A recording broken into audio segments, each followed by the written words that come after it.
ఊరిలో అందరూ పనుల నుండి వచ్చేసి అందరూ ప్రశాంతంగా భోజనం చేసి పడుకుంటారు. అలా రాత్రి సరిగ్గా 12 అవుతుంది. అప్పుడే ఆ ఊర్లోకి తోపుడు బండిపై దయ్యం ఒక గంటని కొడుతూ పానీపూరీలు అమ్ముకుంటూ వస్తుంది. గంట శబ్దానికి నిద్రపోతున్న వాళ్ళందరూ మెలకువ వచ్చి చాలా కంగారుగా లేచి కూర్చుంటారు. పిల్లలు భయపడి ఏడుస్తారు. దయ్యం మాత్రం అక్కడక్కడే తిరుగుతూ ఉంటుంది. అది ఏంటా అని భయపడి ఎవ్వరూ కూడా బయటికి వెళ్లకుండా కిటికీలో నుండి చూసి అందరూ భయపడతారు. దయ్యం తన మనసులో గంట కొడుతుంది. పిల్లలు కూడా భయపడతారు. నాకు చాలా భయంగా ఉంది. అయ్యో, ఏం లేదులే పుచ్చి, భయపడకు, అది గంట అంతే. ఈ సమయంలో ఎవరు కొట్టున్నారు? ప్రశాంతంగా పడుకుంటే లేపేశారు. ఆగిపోతుందిలే, నువ్వు పడుకో. దయ్యం ఎంత గట్టిగా కొట్టినా ఎవ్వరూ రాకపోవడంతో అక్కడి నుండి నిరాశగా వెళ్లిపోతుంది. అలా ఆ రాత్రి గడుస్తుంది. తరువాత రోజు ఉదయం అందరూ ఆ విషయం గురించే మాట్లాడుకుని భయపడతారు. అమ్మో, అది దయ్యమే, నేను కిటికీలో నుండి చూశాను, చాలా భయం వేసింది. అవునా, గంట శబ్దం వినిపించింది కాని నేనస్సలు నిద్ర లేవనే లేదనుకో. మా చిన్నగాడు ఆ గోలకి బాగా భయపడిపోయాడు. అయినా దయ్యం తిరగడమేంటో. అలా అనుకుంటూ ఊర్లో అందరికీ దయ్యం తిరుగుతుందని తెలుస్తుంది. అందరూ మంచి నిద్రలో ఉంటారు. ఎవ్వరూ బయటకొచ్చి తన దగ్గర పానీపూరి కొనరు. దయ్యానికి బాగా కోపం వస్తుంది. దయ్యం తన మనసులో, ఏంటి ఎవరు బయటకొచ్చి నా దగ్గర పానీపూరి కొనట్లేదు? ఇలా చాలా రోజుల నుండి తిరుగుతున్నారు, ఒక్కరు కూడా రావట్లేదు. వాళ్ళ దగ్గర తినడానికి ఆహారం ఉండడం వల్ల అందరూ అదే తిని నా దగ్గర పానీపూరి తినట్లేదు. అదే వాళ్ళ దగ్గర ఆహారం లేకపోతే నా దగ్గరే వచ్చి పానీపూరి కొంటారు కదా అని అనుకుంటుంది. దయ్యం అక్కడే మాయమయ్యి ముందు చిచ్చుకాకి వాళ్ళ ఇంట్లోకి వెళ్తుంది. వాళ్ళ వంటగదిలోకి వెళ్లి అక్కడున్న ఆహారం అలాగే అన్ని రకాల తినే పదార్థాలను తీసుకుంటుంది.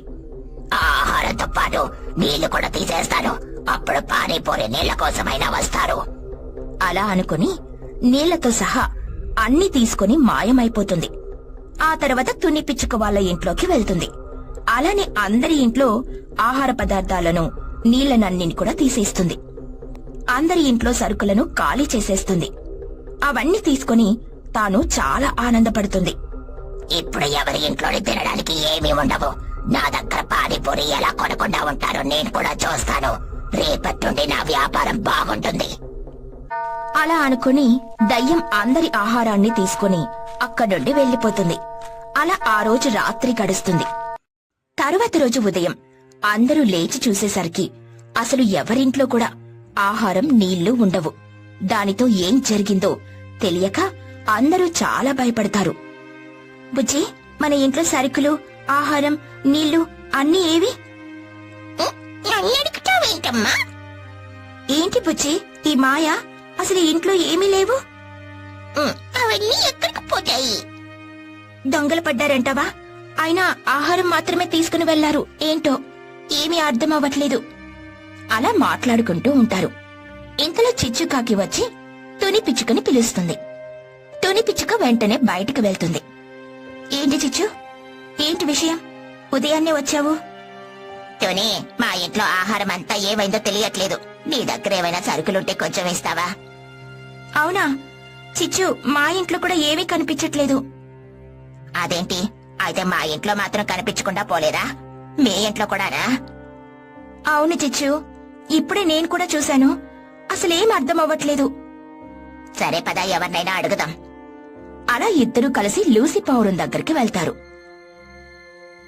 తన ఇంట్లో కూడా ఆహారం కనిపించకపోవడంతో ఏం చెయ్యాలో తెలియక కూర్చుంటుంది. అలా అందరూ అందర్నీ అడుగుతారు. ఆహారం ఎవరింట్లోనీ లేదని తెలుస్తుంది. తుని పిచ్చుక స్నేహితులందరూ కలుస్తారు. ఇదే మాయా, ఎవరింట్లో ఆహారం లేకపోవడం ఏంటి? అవును, అది కూడా ఒకే రోజు కాదు, ఒకే రాత్రిలో. ఒకవేళ దొంగలేమైనా వచ్చారేమో. దొంగలొచ్చినా కాని ఎక్కడా ఒక తలుపు కూడా తీసిలేదుగా. అన్ని వేసిన తలుపులు వేసినట్టే ఉన్నాయి. అయినా ఇంట్లో ఉన్న నీళ్లు తీసుకుని వెళ్లి ఏం చేసుకుంటారు? అవును, అసలు ఏం జరుగుతుందో ఏం అర్థం అవ్వట్లేదు. ఇప్పుడు మనం ఏం తినాలి? అసలే పిల్లలు ఆకలికి ఉండలేరు. ఆవిడ చోటు నిజమే.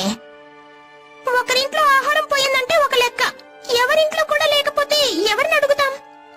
అలా అందరూ మాట్లాడుకుంటూ చాలా బాధపడతారు. పిల్లలు ఆకలి అని ఏడుస్తూ ఉంటారు. అమ్మ, నాకు బాగా ఆకలిగా ఉంది. అవును చిన్ను, కాని ఇంట్లో ఏవీ లేవు, ఎవరింట్లో కూడా ఆహారం లేదు. మరి ఎలా అమ్మా? నేను ఆకలికి ఉండలేకపోతున్నాను.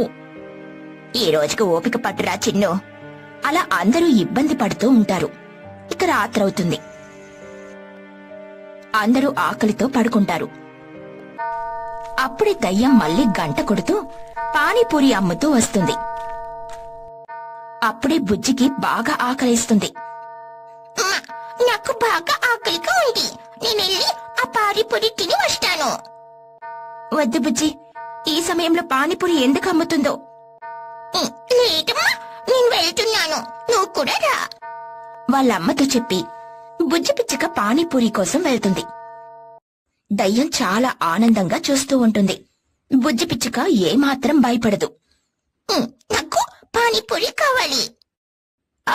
ఇస్తున్నాను. ఈ ఊర్లో నువ్వే నా దగ్గర పానీపూరి కోసం వచ్చిన దానివి.